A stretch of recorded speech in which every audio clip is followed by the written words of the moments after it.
a lot of frustration with people. Do you share any of that frustration?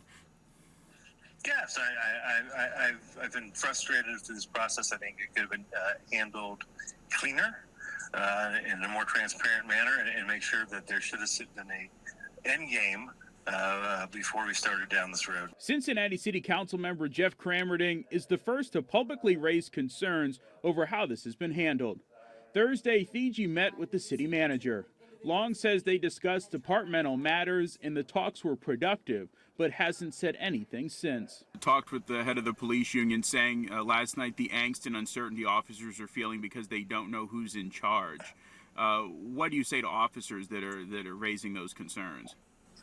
Yeah, I think that is legitimate. I have not talked to the manager. I would expect that there will be a clear decision in a plan by early next week, so that we know who is in charge, where the manager is placing her confidence in this crime issue. It's been talked about a lot, about statistics being up and statistics being down, and what's going on in central business districts remains a priority for this council.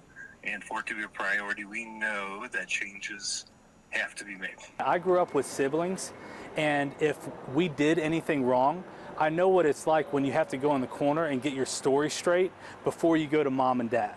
And I think that that's what's happening in City Hall. With an election in 2.5 weeks, candidates are lining up to call out the mayor, city manager, and city council. We've said this since the beginning, that we truly believe that this is trickle-down incompetence. Steve Gooden and Liz Keating are two former members of council looking to get their jobs back. Circus is a very good word for it. There is no political leadership right now. Both Keating and Gooden say they would have called for public hearings, hoping to get to the bottom of what's happening behind the scenes. They should have had all this figured out and resolved if they were going to make a leadership change. And it's really it just points right back to how bad city council and the mayor have been handling public safety all along. This shows that there is no real leadership and no real strategy of what's going on at City Hall. And this is where you need council members to step up and demand answers.